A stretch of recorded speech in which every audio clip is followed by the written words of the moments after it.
Bab 1, Situasi Global Saat Ini. Saya berpikir, kenapa dunia belum menjadi lebih baik?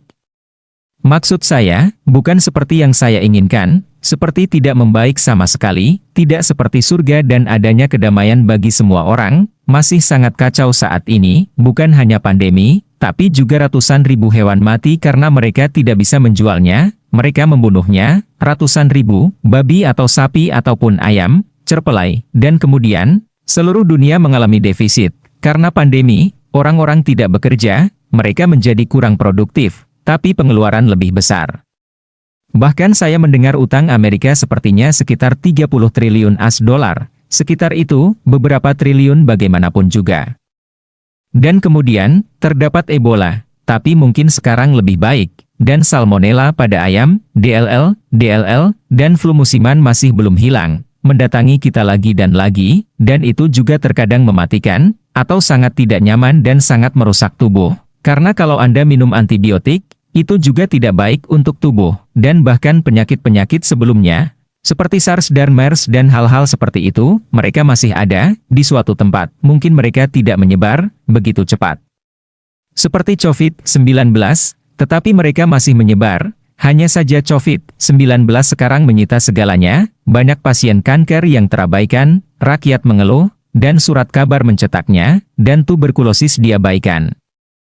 Dan malaria, orang-orang dengan jenis penyakit kronis atau penyakit berbahaya lainnya, banyak yang terabaikan karena situasi COVID-19, penguncian wilayah, dan rumah sakit penuh, serta pandemi ini baru dan lebih mendesak. Jadi, banyak pasien tidak sepenuhnya diperhatikan, dan meninggal, terutama lansia. Jadi, bukan hanya pandemi yang membunuh orang-orang, ada hal-hal lain juga, pandemi lama lainnya juga masih berlangsung.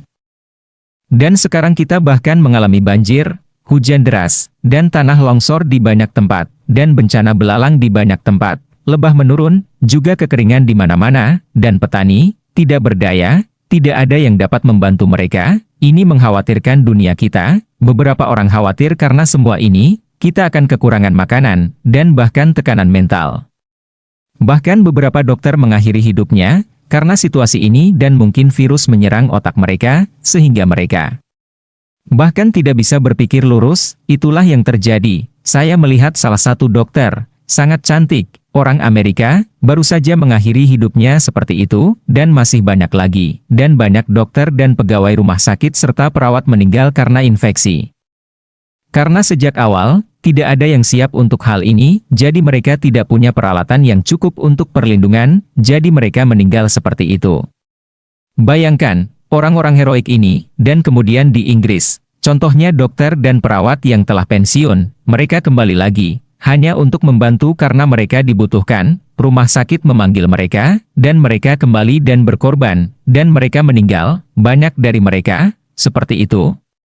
Bayangkanlah, ya, mengerikan. Bagaimana perasaan Anda jika Anda adalah anggota keluarga mereka? Biasanya mereka sudah bekerja keras sepanjang hidup mereka, dan kemudian, mereka menikmati sedikit sisa waktu mereka di bumi, mereka harus berkorban dan meninggal begitu saja. Saya merasa ini tidak adil.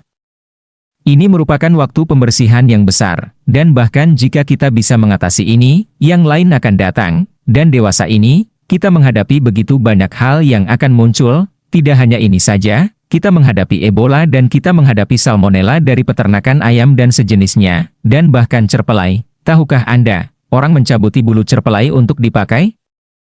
Misalnya di beberapa negara Eropa, saya rasa itu, Belanda. Mereka membunuh ribuan dan ribuan dari mereka, karena mereka takut pada penularan penyakit, akan tetapi, tidak peduli berapa banyak hewan yang Anda bunuh, tidak ada gunanya jika Anda tidak mengubah cara hidup Anda. Jika Anda terus menebang hutan dan membiarkan hewan liar tidak memiliki tempat tinggal, dan lalu kita semakin dekat dan makin dekat dengan hewan liar, maka mereka akan menularkan penyakit dengan berbagai cara, dan kemudian dari satu menularkan ke yang lain, sehingga dunia dalam masalah seperti ini, kita hanya harus membiarkan hewan dalam damai jika kita menginginkan kedamaian, itu saja, itu sangat sederhana. Saya tidak dapat mengatakan lebih banyak, karena itulah faktanya dan semua orang mengetahui hal itu.